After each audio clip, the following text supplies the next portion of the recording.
This screencast is about establishing an error estimate on, first, the average value of the dependent variable y, and second, an individual value of the dependent variable y, both at a specific value of the independent variable x.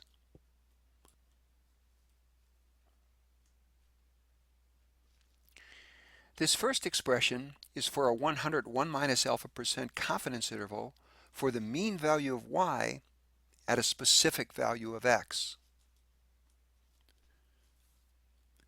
The center of this confidence interval is the value of y obtained when the specific value of x is plugged into the estimated regression equation.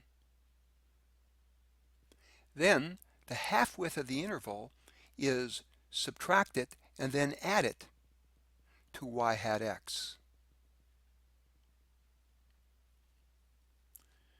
The half-width is obtained as the product of t alpha over 2 with n minus 2 degrees of freedom, obtained from a t-table or from Excel, times the residual standard deviation times the square root of a quantity called h sub x.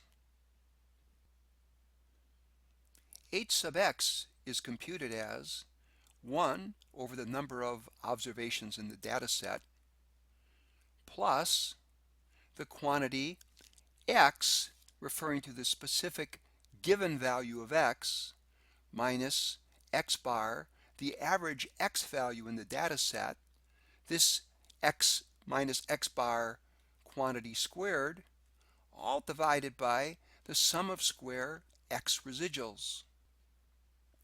The sum of square x residuals does not appear explicitly on simple linear regression output and has to be computed separately. So with this expression we could, for example, obtain an expression for a 95% confidence interval for the average length of many service calls, all involving the servicing of 5 units. This second expression is for a 101 minus alpha% prediction interval for an individual value of y at a specific value of x. The only difference in this expression compared to the first expression is the 1 that appears under the square root. The 1 makes the expression for the prediction interval wider than that for the confidence interval, which corresponds to there being more uncertainty in predicting an individual value than there is in estimating a mean value. With this second expression, we could, for example, obtain a 95% prediction interval for the time of the next service call involving 5 units serviced. I move to the next page. The next page involves a t-table that can be used to do the class exercise on the following page. The class exercise involves the prediction of the sales price or market price of a house based on the predictor variable assessed value. Here's the data. The predictor variable column, assessed value, appears here. The average assessed value is $176,668. The average market value or sales value is $192,428. The third column involves the x residual squared. So this is the first x residual squared, the assessed value minus the average assessed value squared. When all of these x residual squared values are added up, we get SSX, the sum of squared x residuals.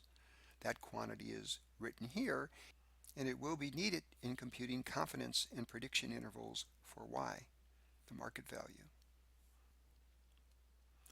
Again, I've moved to a next page. Part A of this U-try problem involves computing the 95% confidence interval for the average market value of many homes with assessed values of $170,000.